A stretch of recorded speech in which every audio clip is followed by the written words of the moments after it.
नमस्कार दोस्तों, आज हम आपको सुनाएंगे मुंशी प्रेमचंद की लिखी कहानी कफन। झोंपड़े के द्वार पर बाप और बेटा दोनों एक बुझे हुए अलाव के सामने चुपचाप बैठे हुए थे और अंदर बेटे की जवान बीवी बुधिया प्रसव वेदना में पछाड़ खा रही थी। रह उसके मुंह से ऐसी दिल हिला देने वाली आवाज निकलती थी कि दोनों कलेजा थाम लेते थे। जाड़ों की रात थी, प्रकृति सन्नाटे में डूबी हुई, सारा गांव अंधकार में लय हो गया था। घीसू ने कहा, मालूम होता है बचेगी नहीं। सारा दिन दौड़ते हो गया, जा देख तो आ। माधव चिढ़कर बोला, मरना ही है तो जल्दी मर क्यों नहीं जाती? देखकर क्या करूं? तू बड़ा बेदर्द है बे।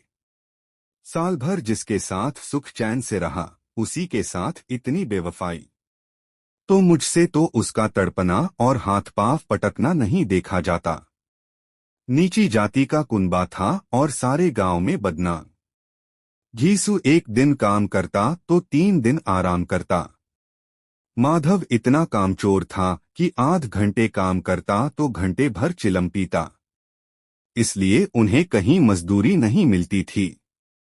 घर में मुट्ठी भर भी अनाज मौजूद हो तो उनके लिए काम करने की कसम थी। जब 2-4 फाके हो जाते तो घीसू पेड़ पर चढ़कर लकड़ियां तोड़ लाता और माधव बाजार से बेच लाता, और जब तक वह पैसे रहते दोनों इधर उधर मारे मारे फिरते।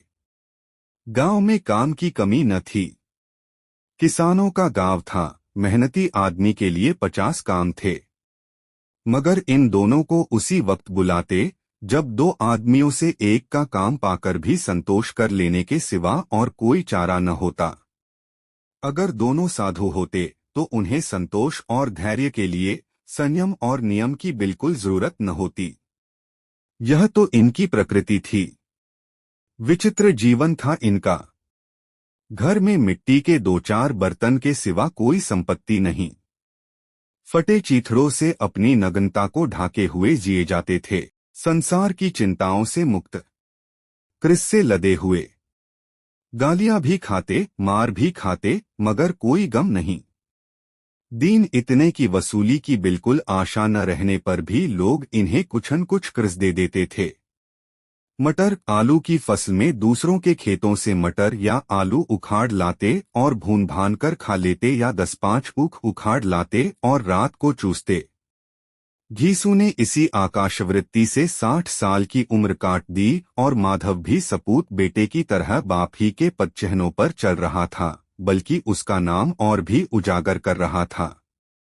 इस वक्त भी दोनों अलाव के सामने बैठकर आलू भून रहे थे, जो कि किसी खेत से खोद लाए थे।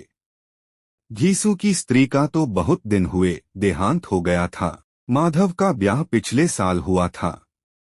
जब से यह औरत आई थी, उसने इस खानदान में व्यवस्था की नींव डाली थी और इन दोनों बेगैरतों का दोस्त भरती रहती थी।